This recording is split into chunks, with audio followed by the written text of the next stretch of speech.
नमस्कार। दिन भर की बड़ी खबरों के विश्लेषण के कार्यक्रम सुनिए सच में आपका स्वागत है। मैं हूं मुकेश कुमार। दोस्तों, आप सत्य हिंदी को देख रहे हैं, पसंद कर रहे हैं, ये हमारे लिए बहुत खुशी की बात है। हम चाहते हैं कि आपका और हमारा ये संबंध और प्रगाढ़ हो और मजबूत हो। इसके लिए हम आपसे गुजारिश करते हैं कि कृपया इस वीडियो के साथ दिए गए डिस्क्रिप्शन में जाएं। उसमें नीचे एक लिंक दी गई है, उसको आप क्लिक करें। उम्मीद है आप ऐसा ज़रूर करेंगे। तो आइए शुरू करते हैं आज की सबसे बड़ी खबरों के विश्लेषण का कार्यक्रम सुनिए सच। और सुनिए सच में सबसे पहले आज की खास खबरों पर एक नज़र। रघुराम राजन ने कहा, पीएमओ से नहीं संभलेगी डूबती अर्थव्यवस्था। बंगाल में अम्पन तूफान से तबाही, ममता बोली सर्वनाश हो गया। भीड़ के साथ गौशाला का उद्घाटन करने पहुंचे बीजेपी के विधायक। सोनिया पर एफआईआर, पीएम केयर्स फंड पर अफवाह फैलाने का आरोप। महाराष्ट्र में सोशल मीडिया पर नफरत फैलाने वालों की खैर नहीं।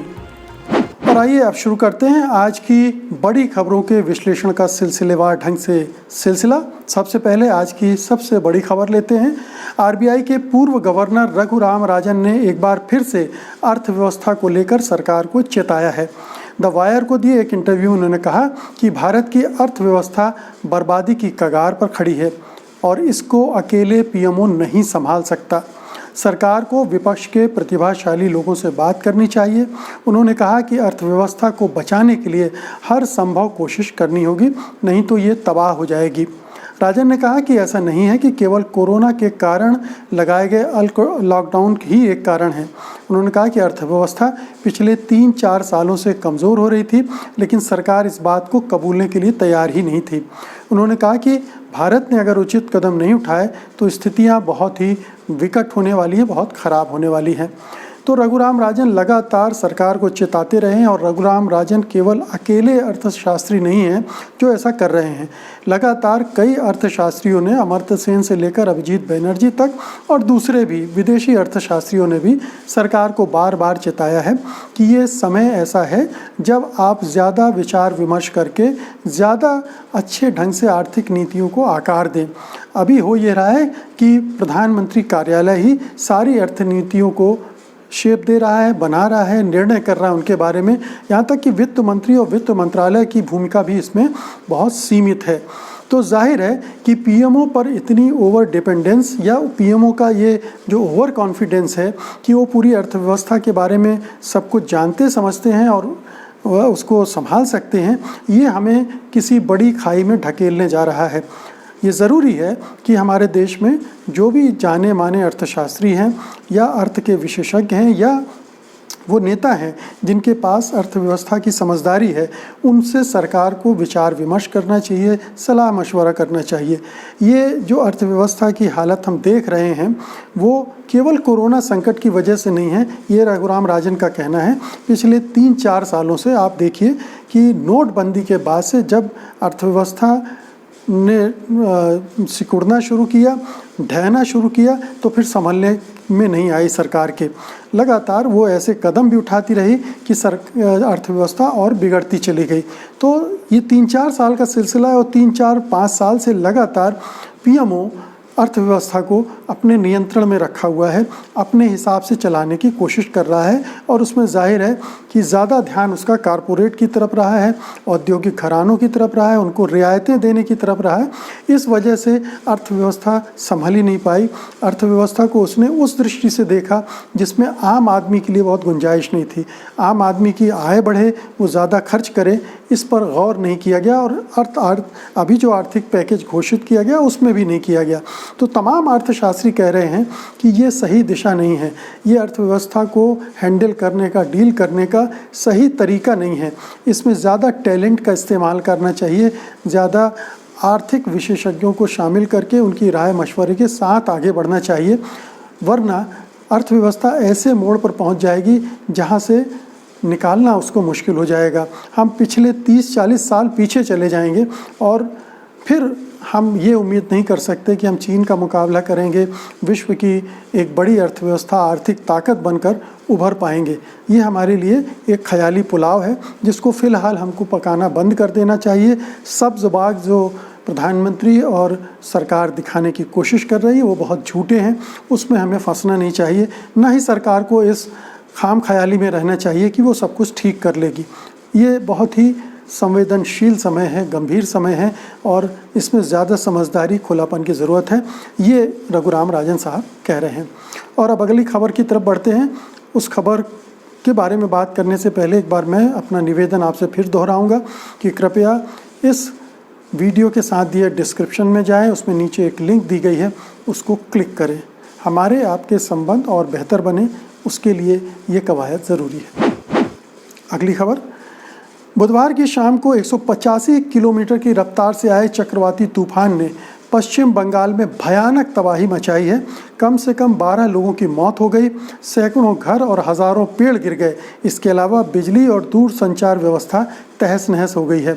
कोलकाता नगर निगम के प्रशासक और शहरी विकास मंत्री फिरहाद हकीम कहते हैं, अम्पन भयानक होगा इसका अंदाज़ा तो था, लेकिन ये इतना भयानक होगा इसकी कल्पना नहीं की गई थी। पूरा महानगर कचरे के ढेर में तब्दील हो गया है। तूफान के असर से लगभग 1200 मोबाइल टावर बेकार हो गए हैं। नतीजतन मोबाइल नेटवर्क भी ठप हो गए हैं। वहीं सीएम ममता बनर्जी ने दावा किया है कि तूफान से करीब 72 लोगों की मौत हुई है और करीब 1 लाख करोड़ रुपए का नुकसान हुआ है। इसको लेकर ममता ने कहा कि सर्वनाश हो गया। उन्होंने कहा कि कोरोना वायरस से ज़्यादा नुकसान इस तूफान की वजह से हुआ है।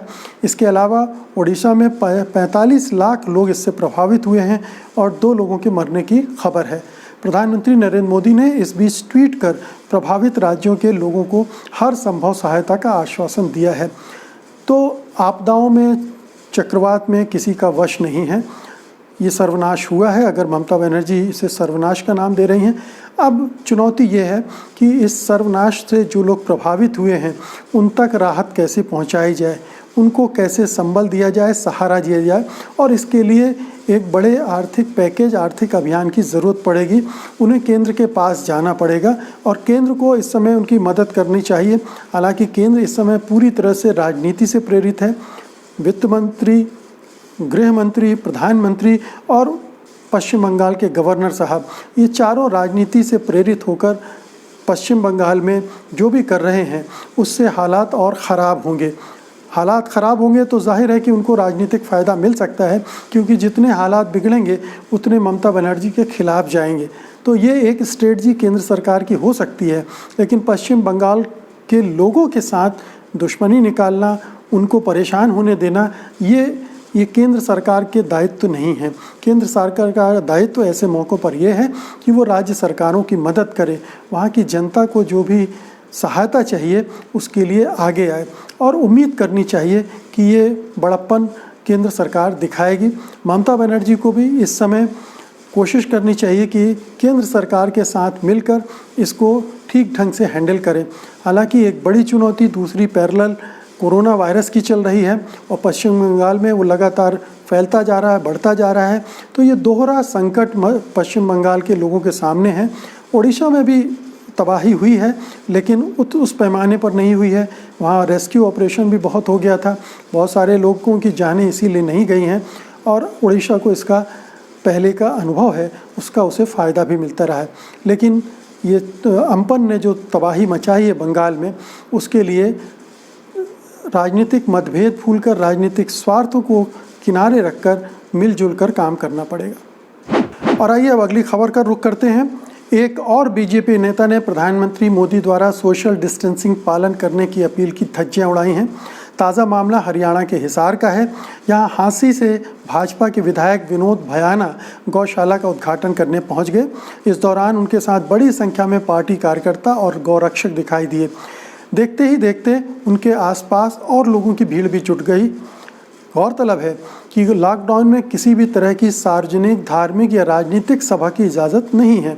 बता दें, ऐसा नहीं है कि ये पहले बीजेपी नेता हैं जिन्होंने लॉकडाउन में इस तरह से भीड़ जुटाई है। इससे पहले कर्नाटक में तुरुवेकरे से बीजेपी विधायक एम जयराम ने अपने जन्मदिन पर भारी संख्या में लोगों को इकट्ठा किया था, जन्मदिन मनाया था और बिरयानी भी बंटवाई थी। महाराष्ट्र में भी वर्धा से बीजेपी विधायक दादाराव केचे के घर पर जन्मदिन के मौके पर 200 से ज़्यादा लोग इकट्ठे हो गए थे। उधर केवल बीजेपी के लोग ही ऐसा नहीं कर रहे हैं, कांग्रेस के लोगों ने भी, हालांकि बहुत कम कर रहे हैं, लेकिन आज उस तरह के लॉकडाउन की धज्जियां उड़ाने का काम किया उन्होंने। राजीव गांधी की पुण्यतिथि पर बेंगलुरु में कांग्रेस कार्यकर्ता इकट्ठे हुए, जिसमें सोशल डिस्टेंसिंग का कोई ख्याल नहीं रखा गया। बता दें, भारत में कोरोना के मामले बहुत तेज़ी से बढ़ रहे हैं और पिछले 2 दिनों से लगातार 5600 से ज़्यादा मामले सामने आ रहे हैं। 1 लाख से संख्या तो बहुत पहले ही पार की जा चुकी थी। अगली खबर का रुख करते हैं। कर्नाटक में कांग्रेस अध्यक्ष सोनिया गांधी के खिलाफ एफआईआर दर्ज की गई है। एफआईआर में आरोप लगाया गया कि कांग्रेस के आधिकारिक ट्विटर हैंडल से पीएम केयर्स फंड को लेकर अफवाह फैलाने वाले और जनता को गुमराह करने वाले कुछ ट्वीट किए गए हैं। इस मामले में कर्नाटक के शिवमोगा के सागर इलाके के एडवोकेट केवी प्रवीण ने शिकायत दर्ज कराई है। प्रवीण ने कहा कि कांग्रेस ने अपने ट्विटर हैंडल से 11 मई को शाम 6 बजे के बाद ऐसे ट्वीट किए जिनमें प्रधानमंत्री नरेंद्र मोदी और भारत सरकार के खिलाफ निराधार और झूठे आरोप लगाए गए हैं। अंग्रेजी अखबार द इंडियन एक्सप्रेस से बात करते हुए प्रवीण ने कहा, इन ट्वीट्स में कहा गया कि पीएम केयर्स फंड देश के लोगों के कल्याण के काम नहीं आएगा, बजाय इसके यह उनके व्यक्तिगत हितों जिसमें विदेशी दरों शामिल हैं के काम आएगा। बता दें, राजनीतिक दल अपने विपक्षी के खिलाफ ऐसे तेवचे पैंतरे चलते रहते हैं। कांग्रेस के पूर्व अध्यक्ष राहुल गांधी पर भी अलग अलग राज्यों में एफआईआर दर्ज कराई गई थी। आरएसएस ने राहुल गांधी पर कई एफआईआर दर्ज कराई हैं, जिनमें से एक तो पत्रकार गौरी लंकेश की हत्या को बीजेपी आरएसएस की विचारधारा से जोड़ने के आरोप में भी थी। तो ये एक राजनीतिक अभियान है। प्रधानमंत्री की पार्टी और बीजेपी के लोग इस तरह से कर रहे हैं और ये कर्नाटक में हो रहा है जहां उनकी सरकार है। और पीएम केयर्स फंड को लेकर आप जानते हैं कि तमाम तरह के सवाल उठ रहे हैं, बहुत सारे के संदेह हैं, जिसके बारे में प्रधानमंत्री ने अभी तक कोई भी स्पष्टीकरण नहीं दिया है।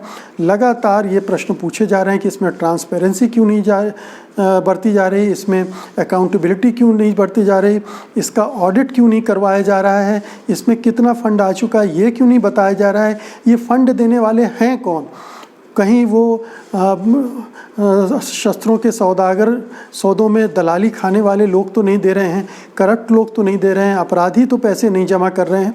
तो ये तमाम तरह के सवाल उठ रहे हैं और उन सवालों के जवाब चूँकि प्रधानमंत्री नहीं दे रहे हैं, प्रधानमंत्री कार्यालय नहीं दे रहा है, इसलिए इस तरह के सवाल उठ रहे हैं और विपक्षी दलों को पूरा हक है कि वो प्रश्न करें, अपनी शंकाएं जाहिर करें।